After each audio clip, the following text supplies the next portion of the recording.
Capítulo 6. O que é realmente melhor para as crianças?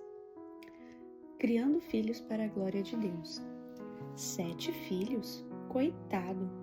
Há maneiras de evitar isso, sabia? Ouço esse tipo de coisa o tempo inteiro, tanto de cristãos quanto de descrentes. A crença popular é que um filho ou 2 podem ser bênçãos, mas deve haver algo errado com quem tem mais. Para mim, essa é uma forma muito estranha de pensar, pois sou louco por meus filhos. Talvez soe piegas, mas posso dizer honestamente que uma de minhas maiores lutas é ter certeza de que não os amo além da conta. Se eu não tomar cuidado, eles podem se tornar os principais alvos de meu amor e de minha afeição, em lugar de Cristo. Algumas pessoas lutam para não negligenciar os filhos, considerando-os fardos. Outras, como eu, lutam para não dar ênfase excessiva ao relacionamento com eles.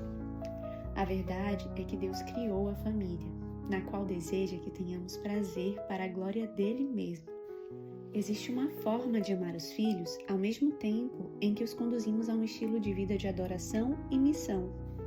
Em última instância, é isso que traz mais realização para nós e para nossos filhos, agora e por toda a eternidade. Veja a opinião de Deus acerca desse assunto. Os filhos são herança do Senhor, uma recompensa que Ele dá. Como flechas nas mãos do guerreiro, são os filhos nascidos na juventude. Como é feliz o homem que tem a sua aljava cheia deles. Não será humilhado quando enfrentar seus inimigos no tribunal. Salmo 127, de 3 a 5. Assim como o artilheiro que elogia o restante do time por permitir seu sucesso, os filhos foram feitos para ser o motivo do elogio a uma pessoa. Deus diz que o homem não será humilhado porque seus muitos filhos o ampararão.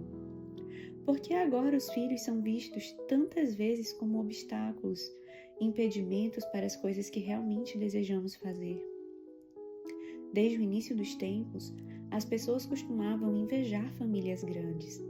Olhavam para elas e pensavam, que gente de sorte. Contudo, nos últimos 20 anos, o pensamento se transformou em eu odiaria estar em seu lugar. Embora exista uma série de motivos para essa nova postura, tais como as despesas, o aumento de responsabilidade ou a perda de liberdade, creio que a má criação dos filhos pode ser a causa principal para essa perspectiva negativa em relação às crianças. Um grupo de crianças desrespeitosas é como uma aljava cheia de flechas tortas que podem acabar voando de volta em sua direção.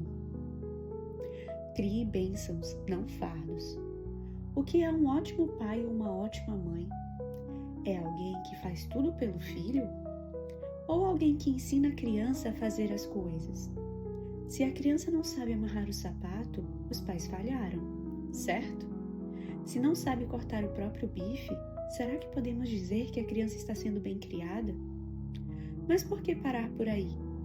Não deveríamos esperar que os filhos e as filhas crescidos lavem a própria roupa, limpem a casa e, com o tempo, tenham um emprego e ganhem dinheiro? O que motiva os pais a sempre fazerem tudo pelos filhos? É o desejo de ser necessários? É o desejo de ser amados, agradecidos e elogiados?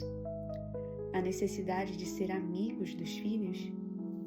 Ou talvez seja apenas mais fácil fazermos sozinhos. Mas a verdade é que prestamos um desserviço aos nossos filhos quando os servimos o tempo inteiro e permitimos que eles sejam preguiçosos. É assim que as crianças acabam se tornando fardos. É por isso que as pessoas não veem os filhos como bênçãos. É porque eles não são como flechas na aljava. Não os afiamos e nunca os usamos.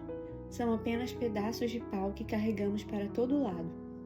Não têm propósito, nunca fazemos uso deles, apenas continuamos carregando-os. Mas é incrível ver quanto nossos filhos são capazes de realizar, quando precisam, quando têm uma missão, uma responsabilidade. É parecido com o que fazemos na igreja. Os líderes cuidam das pessoas em vez de ensiná-las a cuidarem. Isso as torna super dependentes. Se forem deixadas sozinhas, fracassam. São fardos para nós porque não esperamos que carreguem o próprio peso, e ajudem a carregar o dos outros. Os pastores de grandes igrejas têm grandes fardos. Em vez de serem bênçãos, as pessoas se transformaram em cargas pesadas. Mas isso é assunto para outro livro. Meus filhos fazem parte do grupo de meus melhores amigos. Penso que isso é ótimo, mas precisamos tomar cuidado para não nos esforçarmos tanto para ser amigos, a ponto de esquecer que somos pais. Eles não precisam de mais um amigo. Necessitam de uma figura de autoridade, um exemplo, algo que seus colegas não podem oferecer. Deus colocou você na vida de seu filho, a fim de representar a amável autoridade divina. Ele lhe deu a responsabilidade de educar seus filhos, ensiná-los a servir e prepará-los para o futuro, criando os filhos à luz da glória de Deus. Lisa e eu queremos criar filhos que amem muito mais a Jesus do que a nós. Queremos que confiem mais nele do que em nós, que apreciem mais a presença dele do que a nossa, que encontrem mais segurança nele do que em nós. E temos a convicção de que a melhor maneira de ensinar isso é demonstrando. Precisamos deixar claro para nossos filhos que amamos mais a Deus do que a eles. As crianças são bem mais perceptivas do que muitos pais pensam. Elas sabem quando nossas palavras são apenas da boca para fora. Podemos dizer o dia inteiro que amamos mais a Jesus do que a eles, mas os filhos veem quem recebe nosso tempo e nossos recursos. Não são cegos às nossas afeições, nem à nossa falta de oração e culto. As crianças percebem quando estamos fingindo. Talvez você passe anos achando que está enganando seus filhos, mas é só questão de tempo até eles terem idade suficiente para refletir. Afinal, você não sabe a realidade acerca de seus pais? Quando você se tornou adulto, não conseguiu olhar para trás, relembrar o relacionamento entre seus pais e conhecer a verdade? Você sabe se o amor que sentiam um pelo outro era de fato profundo ou apenas uma encenação. Você sabe se a fé que professavam era um dever religioso ou uma fonte de vida. Sabe se eles amavam mais a você do que a Jesus. Converso com muitos jovens adultos. Algo novo está acontecendo nas igrejas cristãs. Jovens que veem o valor de Jesus lutam contra o ressentimento em relação a pais que tiveram uma vida morna. Pais que idolatraram os filhos e esperavam ser exaltados, em troca estão recebendo o contrário. Esses jovens estão se apaixonando por Jesus, a despeito do exemplo dos pais, e alguns até tentam repreendê-los com respeito. O mais bonito é observar que alguns pais se arrependem de verdade após verem o exemplo dos filhos. Embora existam histórias inspiradoras de sucesso, definitivamente essa não é a norma.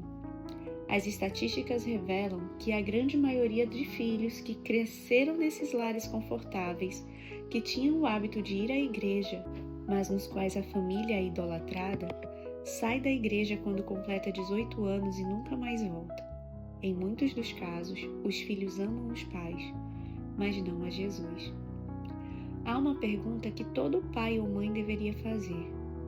O que partiria mais meu coração, se meus filhos não me amassem ou se não amassem a Jesus? Medite seriamente nessa questão. O bom é que se seus filhos verdadeiramente amarem a Jesus, eles amarão você de verdade também. É garantido. Ainda estou para conhecer alguém que ame a Jesus e não sinta gratidão profunda por terem pais que de fato viveram o cristianismo.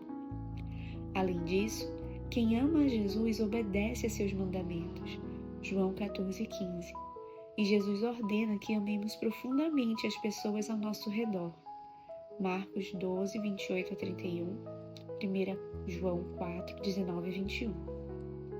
Além de sermos um exemplo de espiritualidade, Deus nos pede que ensinemos nossos filhos sobre ele. Infelizmente, a maioria dos pais negligencia essa responsabilidade e presume que os professores da escola dominical e os líderes dos grupos de jovens já cuidam disso. Embora seja maravilhoso ter apoio extra, Isso não muda o fato de Deus ordenar aos pais que ensinem seus filhos a amarem ao Senhor e seus mandamentos. Deuteronômio 6, 4 a 8. Há algumas coisas práticas que Lisa e eu fazemos para ensinar nossos filhos acerca da glória de Deus. Sempre usamos textos bíblicos para lembrá-los de que Deus é santo. Não podemos simplesmente falar para nossos filhos que creiam no Senhor. Devemos explicar como isso funciona. Tente isto com seus filhos. Descreva a glória de Deus. Pegue uma passagem como a seguinte e esclareça trecho por trecho. Nosso Senhor Jesus Cristo é o bendito e único soberano, o Rei dos reis e Senhor dos senhores, o único que é imortal e habita em luz inacessível, a quem ninguém viu nem pode ver. A Ele sejam honra e poder para sempre. Amém. 1 Timóteo 6, 15 a 16. Explique para eles que Deus é o único soberano, que Ele é o único que tem controle. Seus filhos necessitam saber desde pequenos que nem a mamãe, nem o papai, nem eles mesmos podem controlar a vida. Todas as coisas estão nas mãos de Deus. Tenha certeza de que eles entendem o que significa ser Rei dos Reis. Toda autoridade pertence a Deus. Por isso, precisam respeitá-lo mais do que respeitam a mãe e o pai. Mostre-lhes que mamãe e papai são submissos a Jesus acima de todas as outras pessoas. Que quando Jesus os chama para fazer algo, vocês fazem de imediato e sem questionar. Explique isso para seus filhos e mostre como funciona. Deixe-os saber que cada fôlego é um dom de Deus, porque Ele é o único que é imortal. Cada planta, animal e pessoa tomam a vida emprestada dele. Por isso que vivemos cada dia aproveitando ao máximo a vida que Ele nos deu. Quanto mais cedo compreenderem a glória de Deus, melhor. Eles precisam saber que o Senhor habita em luz inacessível. Deus não é como nós. Não podemos nem olhar para Ele. Precisam saber que existe um abismo imenso entre Deus e eles. Por causa da soberania, da autoridade, do poder e da santidade de Deus, vivemos para a glória dele, não para a nossa. Centramos nossa vida em torno de sua honra e poder para sempre. Nossos filhos devem aprender e observar que o mundo não gira em torno deles, gira em torno de Jesus. Nós vivemos para o Senhor. Quase todas as crianças passam pela fase egocêntrica, durante a qual acreditam que o mundo gira em torno delas. Quando choram, vêm os adultos correndo para pegar uma mamadeira, trazer-lhe um cobertor ou aninhá-las nos braços. Elas são o centro das atenções sempre que chegam a algum lugar. Isso é bem natural em se tratando de bebês, e as crianças pequenas precisam mesmo de atenção extra. O problema é quando essa prática se estende até os 4, 5, 10, 16 ou 30 anos.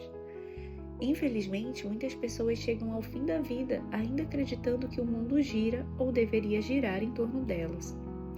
A boa criação de filhos pode colocar freio nessa mentalidade ainda cedo. Certifique-se de que a oração não se torne descuidada, mesmo antes das refeições. Quando é hora de orar, Lisa e eu somos rígidos. Os eletrônicos devem ser desligados e não deixamos as crianças correrem para lá e para cá. Usamos esses momentos para lembrar a família de que adoramos a um Deus santo, que merece nosso respeito. Ele é o centro das atenções e nos prostramos diante de Sua Majestade. Não estamos apenas cumprindo um ritual ou dando continuidade a uma tradição. Em vez disso, estamos agradecendo a um Deus que habita em luz inacessível. A oração é sagrada em nossa casa porque Deus é santo. Ninguém tem permissão para desrespeitar a Deus em nosso lar. Nossos filhos sabem que não devem incomodar a mãe ou o pai quando estiverem conversando com Deus, porque Ele é mais importante do que os filhos.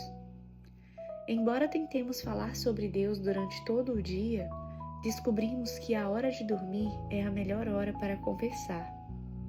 Nossos filhos sempre preferem conversar a ir dormir, então aproveitamos isso. Ouvimos as histórias que contam sobre seu dia e usamos cada oportunidade para lembrá-los de que Deus deve ser o centro de tudo o que fazem. Compartilhamos momentos em que não sentimos vontade de obedecer ao Senhor, mas obedecemos assim mesmo. Sempre queremos ajudá-los a ver que também lutamos contra o egoísmo e que todos nós batalhamos para viver para a glória de Deus, não para a nossa. Criamos oportunidades para ensinar aos nossos filhos a importância de respeitar os professores e todas as figuras de autoridade, porque foi Deus quem as colocou ali. Romanos 13.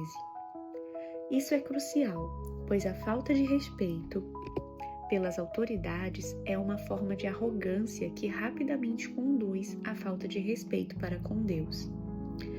Filhos, obedeçam a seus pais no Senhor, pois isso é justo. Honra teu pai e tua mãe. Este é o primeiro mandamento com promessa, para que tudo te corra bem e tenhas longa vida sobre a terra. Pais, não irritem seus filhos, antes criem-nos segundo a instrução e o conselho do Senhor. Efésios 6, de 1 a 4. Segundo essa passagem, há razões teológicas profundas para ensinar seus filhos a respeitarem as autoridades. Os filhos que desrespeitam os pais estão desrespeitando a Deus. Estão negligenciando as ordens divinas e entrando em um padrão de rebelião. Nunca permiti que meus filhos faltassem com o respeito a Lisa ou a mim. Exercemos autoridade para que eles criem uma imagem mental do que é esse conceito. Não se trata de uma guerra de poder. Minha função de pai é pintar um retrato de Deus por meio do meu modo de agir. Uma vez que não adoramos a um Deus fraco que permite o desrespeito, recuso-me a ser um pai fraco que permite que os filhos deem respostas malcriadas. As crianças que crescem mandando na casa logo questionarão o direito de Deus de dar ordens contrárias àquilo que elas pensam ou sentem. Não há garantias de que todo indivíduo criado em um lar no qual a liderança amorosa é exemplificada respeitará a Deus, mas pelo menos ele saberá como fazer isso.